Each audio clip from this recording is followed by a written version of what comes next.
Welcome to Heart with Keisha B, the podcast that focuses on the journey of grief, healing, and overcoming unforeseen circumstances. Whether you're dealing with loss or life challenges, this is a podcast that you don't want to miss. I am your host, Keisha B. So take a deep breath, open your mind and your soul, and sit back as we embark on this journey together. Hello, everyone. Welcome to another week of Heart to Heart with Keisha B. You know, the podcast that focuses on grief, healing, and overcoming unforeseen circumstances. So let me tell you a little bit about myself. I'm here to help you rediscover your purpose, reconnect with your heart, and rebuild your life while honoring your legacy of your child that you love so deeply. Hello, I am Lakeisha Barron Brown, a grief coach that makes sure that my story aligns with yours to help you through a trying time of losing your child and just trying to figure out how do you move forward in such a situation that your pain is yet so great. So as always, if you are a new listener, thank you for joining us today. If you are a returning guest, thank you for your continuous support. As you know, I always bring guests here on this podcast that not only shares their story, but they bring light to who they are, as well as how their story can resonate with you and make a difference in your life. And so today we have Clover. Clover is a parent. She is a divorcee, but more importantly, she is a co-parenting coach that talks about the importance of what does it mean to have a healthy relationship while you co-parent to make sure the life of your child as they move into their future is nothing but healthy. So at this time, hello, Clover. How are you today? Hello, Keisha. I am fine, thank you. And it's my pleasure to be here with you. Thank you. And we welcome you today to Heart with Keisha B. You know, Clover, I always share with my audience that this is a podcast that is transformational. It allows people to know, number one, that they are not alone. But in doing so, sometimes we have to focus on some uncomfortable conversations. And what I always say to people, Clover, and I'm sure you can understand this being a co-parent yourself, that in order to have change, you must focus on uncomfortable conversations. And we have to dive into those uncomfortable conversations sometimes. But I'm sure you and I both know in the line of work that we do, that that's what allows for change to happen, is being able to touch in those areas that just doesn't feel so comfortable to people sometimes. Absolutely. Yeah. You know, the topic of co-parenting sometimes, again, can be very uncomfortable. Can you talk to us about what led you into being a co-parent coach? Okay. So our lives can have many, many twists and turns, because this was not a calling that came up immediately after my separation and divorce. And I was separated for about 5 years before I was finally divorced. However, COVID came, and most of us will remember COVID because of the physical and mental and emotional paralysis that came with it. We were ultimately stuck in our homes, and we couldn't connect with anybody physically outside of our homes. So it was truly a challenging time emotionally.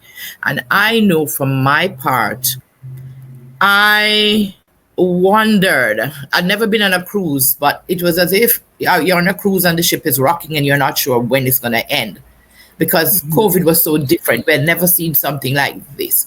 We may have seen cyclones, hurricanes, earthquakes, but nothing like this. So as I had been a teacher, ESL specialist out in China up until end of July 2019. So I returned to Vancouver and was there with my kids. And so when COVID came, it was shock. I think I went through the grief cycle. I honestly think I did. And one of those days, I remember being online and I saw a program advertised called Life on Fire. Mm-hmm. And they were inviting us to join a challenge. So I joined the free challenge, and then I joined the paid program. And through that program, they took us through many online presentations of how we can monetize our knowledge and our skills. And so I had to begin to think, because I was already thinking this through. Lord, what should I do with all of this life experience, this knowledge, this education, the combination of who I am? How can I use this to impact others?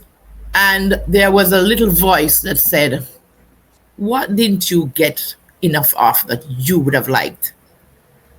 And I thought about that. I said that was an odd, whether we call it a still small voice or whatever it was. And I said, wow, I wished I had more supportive co-parenting. And I think also my eldest child had recently been through a divorce with a young child, an infant child. And I had seen that struggle and many of the issues that came up in my own separation actually recurring. Mm-hmm. So I answered the question myself. I said, co-parenting, I should have gotten way more, because it left me in tremendous overwhelm. Mm-hmm. And I think my children would have fared better, all being girls, if they had a more engaged father-daughter relationship, especially emotionally, in terms of their support. So, Clover, as we talk about you being a co-parent coach and how you got to that point and the support that you wish that you would have had, take us back to those days of raising your children, of some of the challenges that you went through during that time. So they were really young. One was actually 5 weeks old when the separation appeared imminent. And how it appeared imminent was that there was an enormous tropical cyclone that happened. And it was totally devastating for the island of Jamaica, which is where I was then. Mm-hmm. And I remember holding my infant in my arms, 5 weeks old, and watching my living room roof just peel away, and water just pouring down. So I am in postpartum. So can you imagine that? Right? Mm-hmm. And then I have a 5-year-old who is just about to start kindergarten. So that was a real emotional roller coaster for me. And we often talk about feeling grief when someone dies. And we often refer to the grief cycle as being, like denial, anger, bargaining, and acceptance. Mm-hmm. But for me, I think it was shock. It was just shock. So there was physical shock from the experience of the tropical cyclone. Yes. But there was also an emotional roller coaster and tearing away of the relationship, the erosion of the relationship that was now manifesting itself. It couldn't have happened at a worse time. And I also think that the coming of the hurricane helped to erode the relationship a lot faster, because my then husband was out of work. And it became a challenge for him, because that was part of who he was. Our jobs and professions helped to define our identity. So in addition to all the other issues of infidelity and whatever else was happening on his side, here comes a major disaster, which is going to mean impact us financially, emotionally, and I literally had to move back to my parents for the repairs of the house to take place. But let's fast forward to the significant issues. So for me, it was about keeping my children healthy. That was my top priority. Keeping them healthy, keeping them safe. And so I returned to that house, and making sure that they were clothed and fed, and my older go to school. Yes. Well, there was no support on that side. There was no financial support. There was no support in terms of pick up and drop off. Just no support in those early days. None. There's no point in me trying to sugarcoat it. So Yes. I was literally on my own, physically, emotionally, and financially. Mm-hmm. And so I stayed in a season of shock for a long while. But what was good for me was I had grown up in a faith-filled family. Mm-hmm. My parents believed in their God. They served their church community. And so I could pull on what I had been taught all of my young life right into adolescence. So I Right. could pull on that. So that was very important. And I also had extremely supportive friends, few in number, but very supportive. And I remember there was one friend in particular who she would come to take me to prayer meetings on a Saturday. And there's another one who used to go with me to this. It was then a women's fellowship called Women's Aglow. It's now called Aglow International. So I leaned heavily on my faith. And I also had a community who I call my inner circle of family and friends who were always checking in to see what was happening. So I was in no way in isolation. And that's Right. very important for us as humans. When separation happens, you cannot isolate and go into darkness, because that is where no growth takes place. That's where you become overcome with shame and grief, right? Because there is no light coming in. There's no outside help and intervention. So this continued pretty much for at least 3 years. My children got older, and that was great. So I was able to go back to work full time and to work out that, look, you're on your own. This is your budget. You have to make it work. So you're going to have X for accommodation, X for food, X for childcare support, just the basics. You just have to know this is what we need now. We have to live somewhere. It has to be safe. I need childcare support, and they have to be fed, and they have to go to whatever co-curricular activities. At that time, my older became heavily involved in swimming. So it was a time where I totally focused, because had I gotten involved with the back and forth like I see people do and letting it become acrimonious, then I would have been sidetracked from what my goal was, which was I told myself that there's no way, with God's help, myself and my children are going to come out of this any worse. And by that, I meant that I was going to stay the course in terms of their education, trying to send them to the best schools, giving them the best educational experience right up until college. So that's what I did. And luckily for me, when I went back to work, I went back to work with the government. And I had known from an earlier stint with the government that I would have been able to get study leave to continue to do postgraduate studies, which was even before my marriage. That was a part of my life plan, to go back to graduate school. So when that opportunity arose, I had to serve 5 years. And when I qualified, I applied and I went back to graduate school in the UK. And that was a real turning point in my life, because I saw the world from a completely different viewpoint. Here I am, a Black woman from a developing country with 2 small children at first. It was I later had another relationship and had a 5-year-old. She was 5 at the time when I was going to Scotland, and a 13-year-old. So one was going to elementary school and the other was now going to high school. My older daughter came a year later to go to college. So I had to just stay the course in terms of my budget.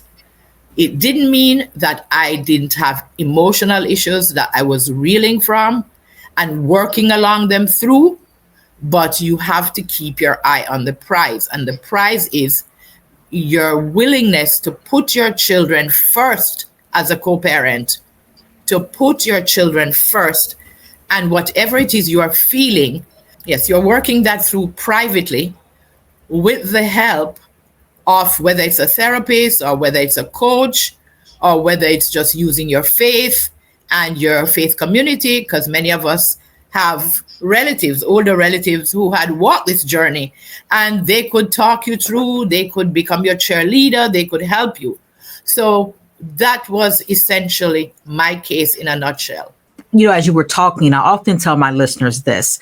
Many times when I bring guests on, right, they're sharing their story for other people to listen to. But even as a host, many times I'm able to resonate with what my guests are saying. And your story sounds so parallel to mine, right? Because I know what it's like to have to raise children that are very young, that are dependent upon you. And you have to figure out how to show up emotionally, physically, and financially, right? Because my story is very similar. When my babies were, my older two kids, when they were 5 and 7 years old, unfortunately, their father and I, we separated.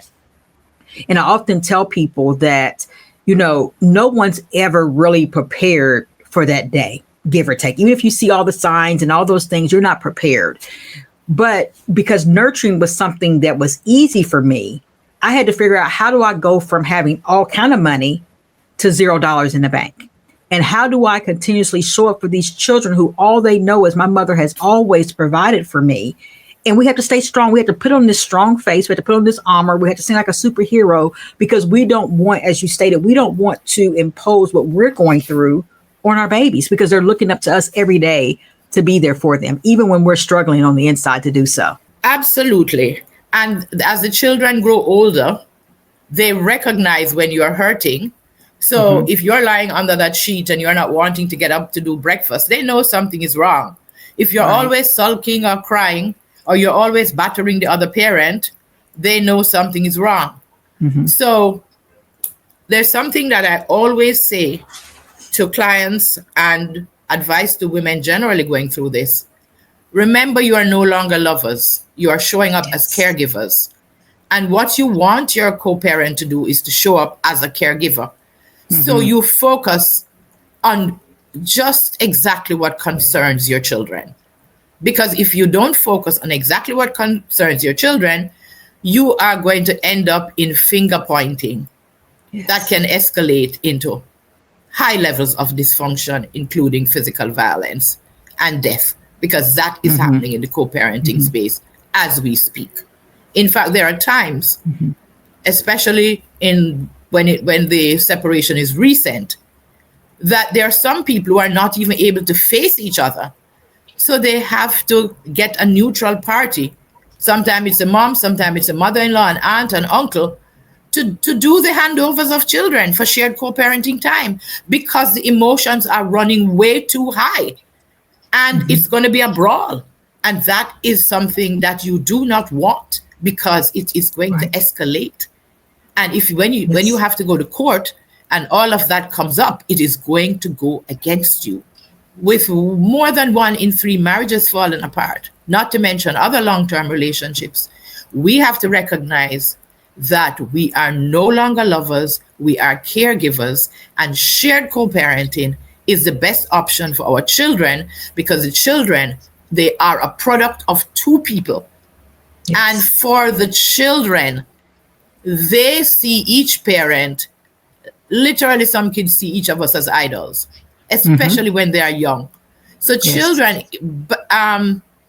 verbal abuse of any parent and battering of them in the presence of your children is not earning you any stars. In fact, long term, if you keep it up, the children feel alienated, because they're saying, you're talking about me, that's my dad. You're talking about me, that's my mom. Exactly right. I strongly recommend that we don't do it. Yeah, you're exactly right. Clover, I can remember when my ex-husband and I were separating, and it was very hard initially for me to adapt to that it was going to happen, or that it did happen. And I had to remind myself that my kids don't need a husband and wife.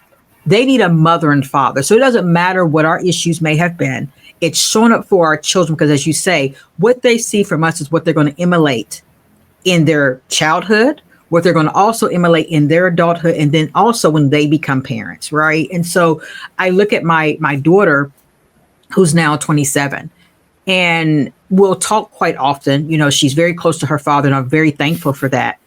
And even today, I say to her, I will never say anything negative about your dad, because that's still your father at the end of the day. It doesn't matter that you're grown. It doesn't matter that there's been years since he and I have separated. The fact of the matter is that he is still your father. And I think what you said is so perfect, is that we must realize that no matter what we go through as parents, it's what that child feels, whether they're still children or whether they're still adults, because at the end of the day, they didn't ask for either the two of us to be their parents. The reality of it is that we are. Yeah, and there are three little pieces of advice, or three little nuggets that I would like to share, and they're very important. Never verbally abuse or batter the parent in front of your kids. Also, in as much as it is possible, when you separate, do not go 100 miles away from the other parent. Try to stay within a 40-minute drive. The reason being, children usually have established communities, their school district, their co-curricular activities, their friends, and the other parent. And when you do that, you are cutting off their lifeblood of support. The children have greater resilience issues when you do that. Their ability to bounce back and to cope is threatened when you go away and they're not able to see the other parent regularly, or they're not able to bond with their friends and extended family members. And also, I strongly suggest, whether you have an amicable or not so amicable, because there are going to be points of negotiation, there are going to be points of conflict, that you enroll in couples communication. And you don't have to do it jointly, but it's very important post-separation and divorce that you learn the skills of communicating with your ex without triggering that person and yourself. And we have to know the different methods that we use and the words that we eliminate from our vocabulary, so that we do not cause unnecessary conflict. It's very, very important to our kids. And conflict management, children watch that, and they take that example of problem solving right through life into adulthood. So if they see parents bickering all the time and quarreling and texting back and forth because they can read body language, that is what they are going to manifest later in life. So you are actually helping to cripple your child's ability to communicate in a season of conflict. Right there. And that is not something that will be helpful to them as they grow up. So, Clover, I'm going to ask you a question, right? I'm going to ask you a question that some of our listeners may be thinking right now as they're listening to all the great advice that you're giving. But what happens if that other parent just does not want to cooperate? Where does that leave that parent that's trying? What would be your advice as a co-parent if someone were to ask you that question? First thing I'll say is, if there is violence at all, and when I say violence, I'm not telling you to wait for anybody to hit you. If there is loud talking and shouting, which comes across as threatening, that is violent behavior. And if there is any attempt at physical violence, that takes parallel parenting. When you go off on your own track and that person goes off on their own track, unless you see that interventions have been taken. So let me preface my answer by that. Many people, many exes are uncooperative, and some of them will actually play you. And you really have to be wise, especially in the early months, because emotions are still running, and some of us, we still have an emotional entanglement. We're still emotionally bonded and connected. We still have soul ties. Yes. I mean, I've seen women say this: he comes back and he's sleeping over, and it ends up that, guess what? He didn't want to pay child support for that month. And 2 months later, he's gone off with the girlfriend on holiday. No, this is real life. Oh, yeah, it is. Real experience. Right? Or he still wants to live in the house because he's not financially prepared to go on his own. So there are a number of scenarios, and we have to use wisdom. Yes. I was saying there's a lot of blurred lines there. The first thing you do is, there is, because our emotions are running still connected, and we are trying to disentangle from the identity and from that physical bond. It is hard. So what I will say is create a budget, a financial plan. This is what it's cost for the kids. Whether it's the rent or the mortgage, the grocery bill, travel to and from school, whether it's free. If it's free, then that's fine. But whatever are the budget items, you create a budget.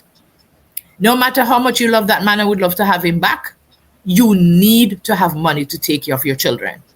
So that's the first go-to. I didn't do it, but I'm telling you, because I could have gone broke, but for the mercy of God. So create your budget and you share it with him. If you have a quarrelsome, there are parenting apps that you can use to communicate. There are several of them. I won't call the names here, but there are several of them, and everything. The children's school timetable, their co-curricular activities, everything can go in the parenting app. So you don't have to be talking to him about everything. Usually get a school schedule at the beginning of every semester. Give everything by email or through your parenting app. So the person will never be able to say, I didn't know that. I didn't get that. Right. So that they can plan holidays. They can plan their shared co-parenting time. And it is sent ahead. I strongly suggest that. Because whenever we have to go back and forth and the texting, it is going to become an irritant at some point, especially when the other person begins to reconnect with new partner or partners.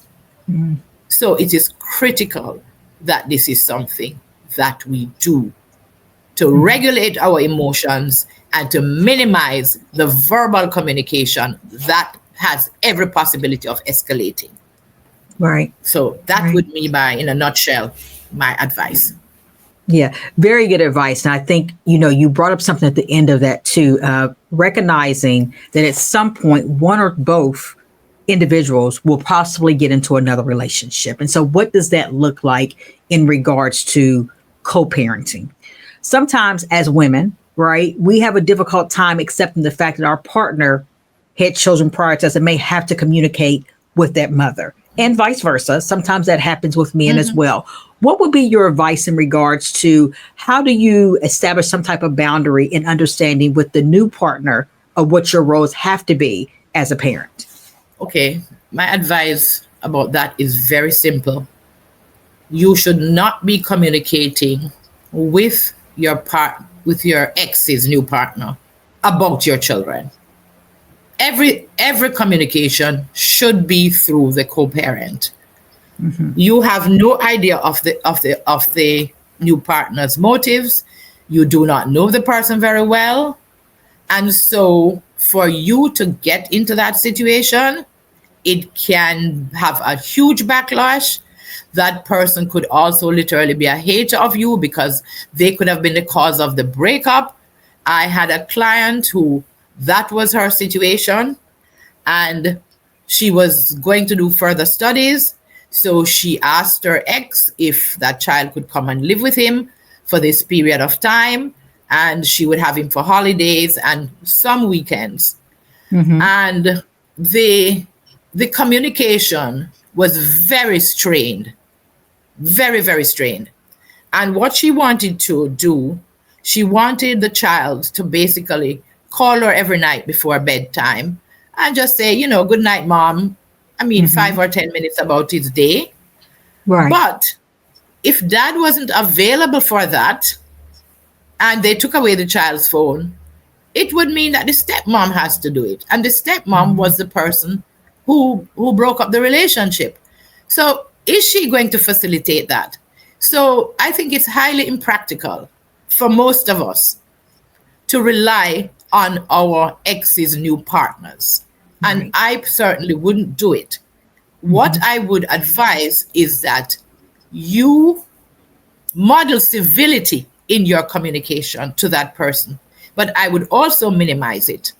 And I would also say to my own children or child, remember when you go over to dad's house, remember these. And I used to tell my children this anywhere you go before they leave.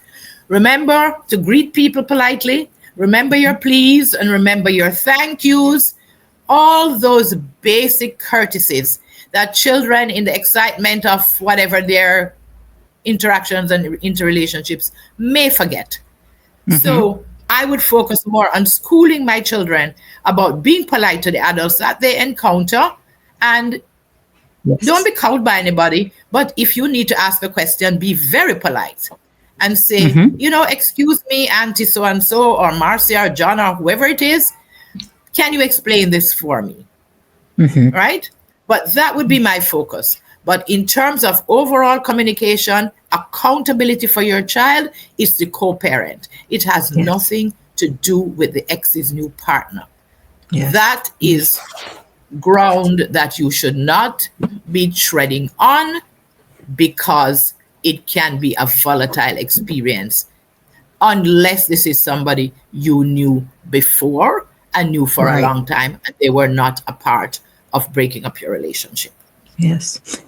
Clover, one of the things that I recognize sometimes that happen, and it's just innocent kids, right? It's just kids being kids, right? Because at the end of the day, regardless of how dysfunctional a home may be, I think it's fair to say that most children still want their parents together, right? And they're going to do whatever it takes to try to rebuild that relationship for their parents, for their safety.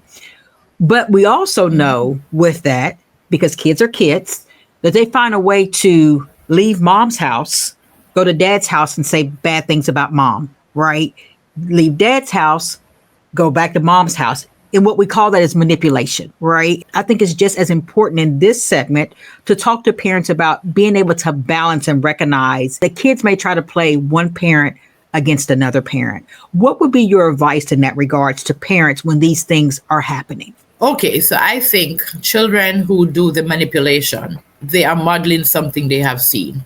So it could be a case where they have heard one of the parents, verbally berating the other parent, and they figure, if I try to tell mom something about dad that makes her feel that he's what she thinks of him, because I want her to get to agree for me to go to the movies this weekend with my friend. Parents, again, you have to be wise. You have to know your child. And you also have to turn a deaf ear. You get to a point where you have to switch off what comes via the children from the other parent.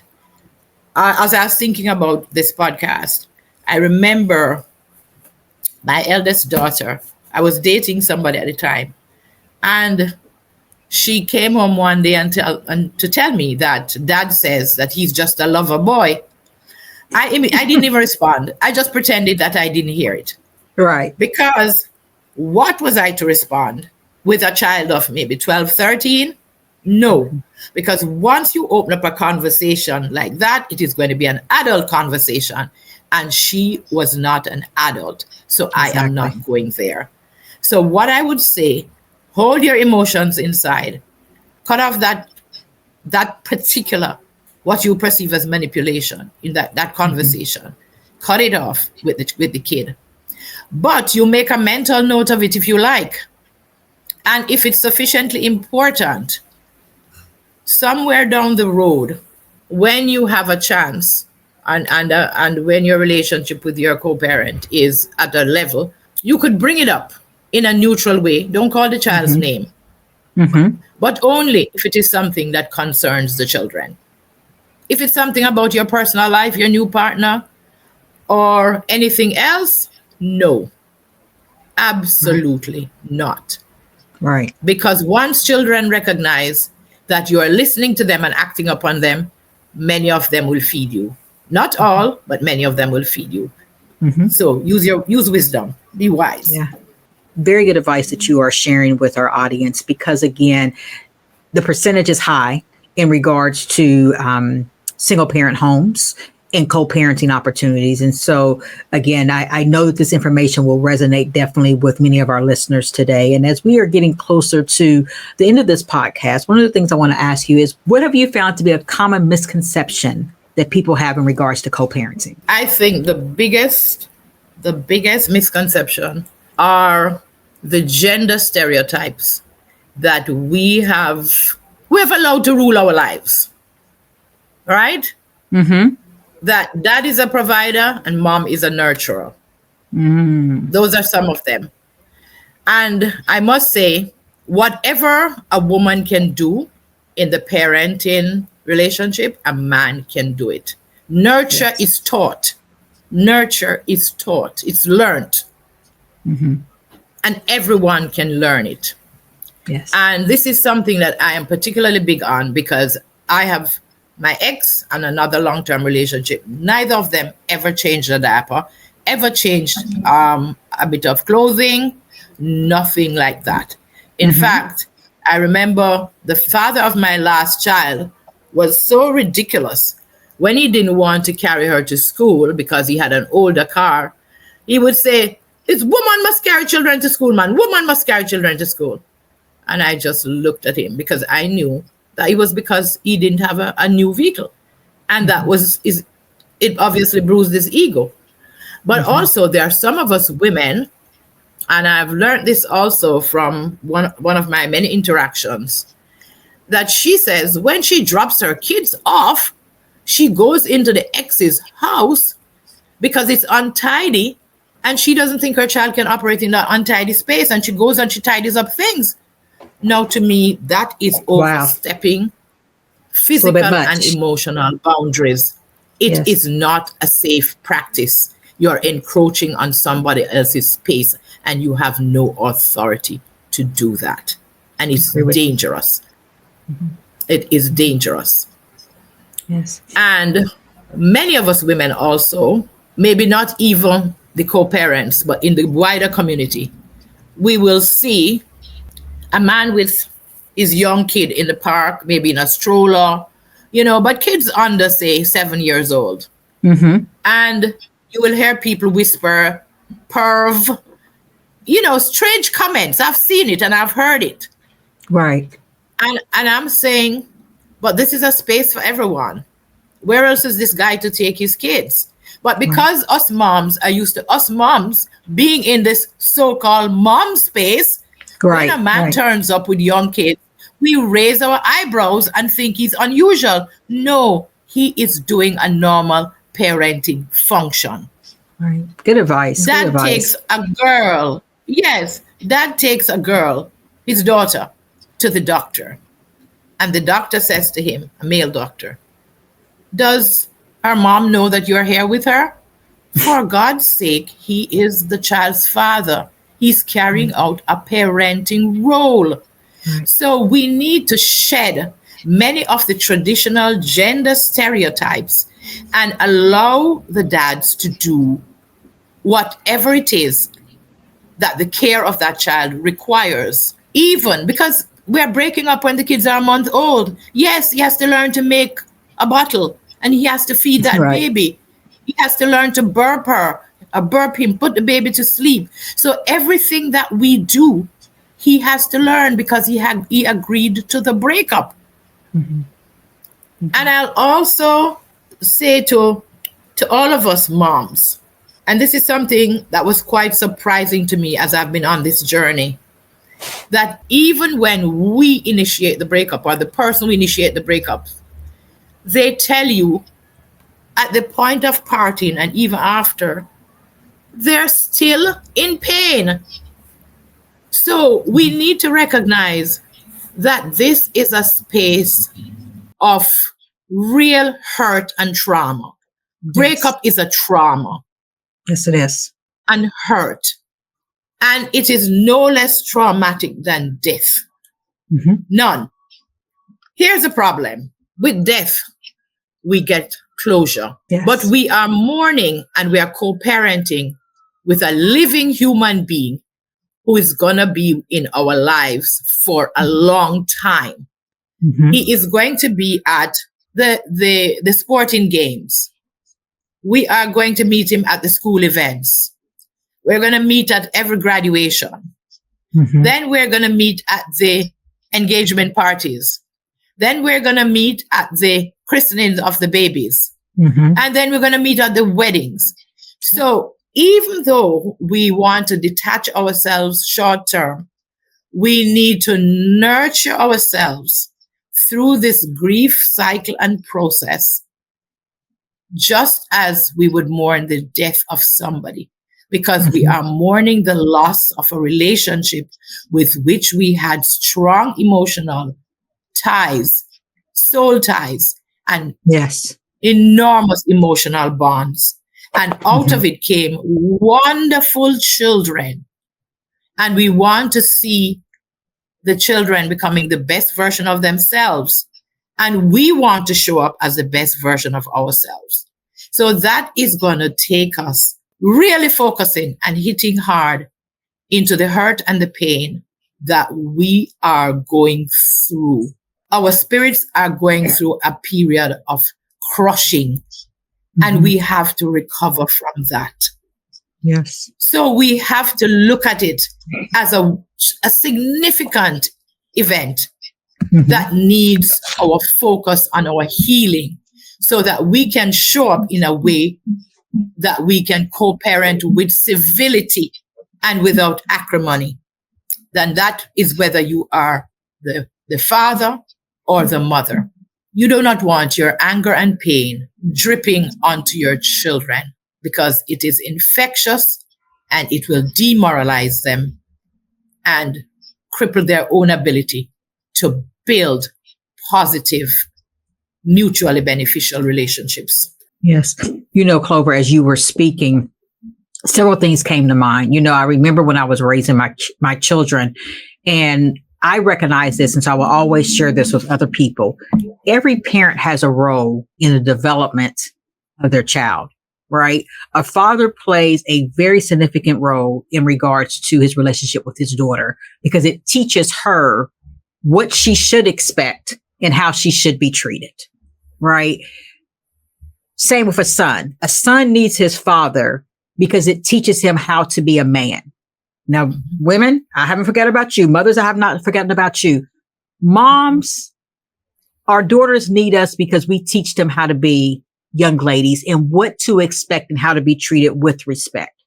Our sons need us as well, because it also teaches them how to love and how to respect a woman. I always say, if a man doesn't have respect for his mother, hear me out, folks. If a man does not have respect for his mother, be careful when he gets in a relationship with you, because the likelihood is what he exhibits with you is how he felt about his mother. And so again, as we talk about co-parenting, I think it's very important, as you stated, Clover, to take the genders away, but understand that we all play an important role in how our children will exhibit when they show up for somebody else. Yeah, so dads do matter. I'm big on that. I'm very big. I recently was a guest on a podcast, Why Dads Matter. And dads matter in their children's lives, even more when they are not living in the same physical space. Kevin Lehman, the psychologist, talks about the daddy's 4 Ps: the presence, praise, protection, and provision. Those are the umbrella functions of a dad. But they're also daddy's 4 A's, which is affirmation, attention, acceptance, and affection. And in what is called dad-deprived homes, the statistics is alarming. The girls go into early sexual relationships. The kids are high school dropouts. The prison population are from dad-deprived homes. ISIS fighters, many of them, the majority, from the research I read, are from daddy-deprived homes. The school shooters are from dad-deprived homes. The person the alleged shooter at the Florida State University, when they were talking about him, he was a child that grew up in a bitter custody battle. So we have to make sure as parents that children get shared parenting time.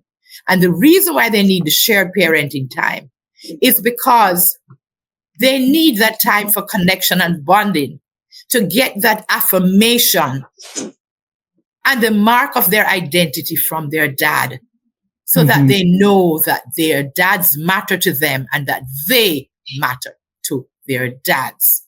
And in a child's eye, I think I said this much earlier in the podcast, they see their parents as heroes and heroines. So for those of us who may be thinking or who do the parental alienation thing, you are basically hurting your child. And it shows in the statistics in the dysfunction. And the boys, the teenage boys who are daddy deprived are 6 times more likely to commit suicide. So we have to focus on allowing dads into their lives and encouraging them, giving them every opportunity.